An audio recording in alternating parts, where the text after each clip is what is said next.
So, what are the main points of similarity and differences between the Great Recession and the current economic climate?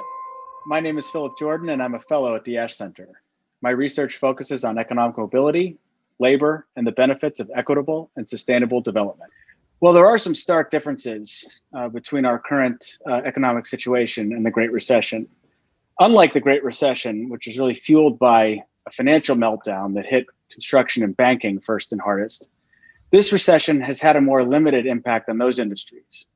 Really, the impacts have been more felt on customer-facing jobs with more public engagement. There are some important lessons, however, that we can draw from the Great Recession and the stimulus response. The first is that ERA provided really significant funding and proved that direct, targeted federal investments, particularly in things like infrastructure and clean energy, can create lots of jobs fairly quickly. Those impacts accrue most quickly and most robustly to the construction sector, but there are also significant ripple effects that promote job creation in manufacturing and engineering and logistics and trade and services all across the economy. I think because the stock markets have recovered so quickly, we have not recognized just how terrible a jobs recession this has been. For example, in mid-December, more than 855,000 people filed first-time unemployment claims.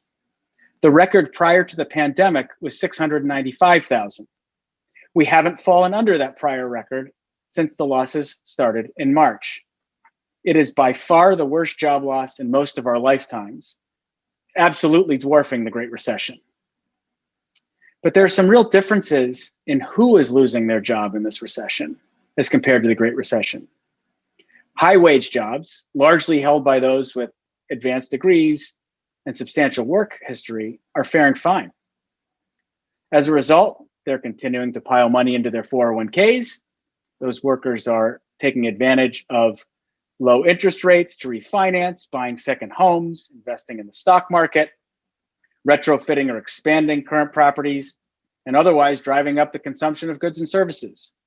This is starkly different to consumer behavior during the Great Recession. And this has enormous policy impacts. First, it demonstrates that we need a much stronger safety net for workers in this country. Healthcare simply cannot be connected to employment. There needs to be a better option. Unemployment insurance assistance needs to be federalized, needs to be expanded to help people get back on their feet when they lose their job. And while the CARES Act extended unemployment benefits and likely saved this country's economy from a complete free fall, systems need to be updated and payments need to be extended until we are over and through with this pandemic. States and municipalities also need help, not only to provide expanded services to their unemployed and deliver the vaccines, but also to ensure that we don't see another jobs recession in the new fiscal year, when reduced revenues to state and local governments force them to slash jobs in critical public services. But perhaps the most critical intervention is expanding economic opportunity by finally and truly and appropriately investing in public talent development. So how can green priorities be worked into a potential COVID-19 economic recovery package? Well, we know that energy investments that are critical for a resilient, low-carbon future also create jobs.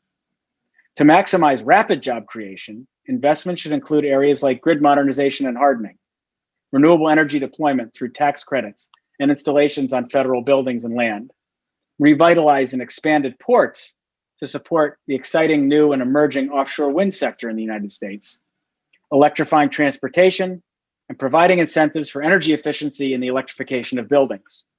We're talking about millions of jobs here that could be created in the near term. But just as important as these technology areas is thinking about how we build a cleaner and more resilient energy sector that is also more equitable. You know, Black, Latino, Hispanic, Indigenous people, and women have been hit hardest by COVID-19, not only for their health impacts, but also the economic ones. Those communities were already underrepresented in clean energy. We need to be sure that any stimulus includes benefits that accrue to Black and Brown communities.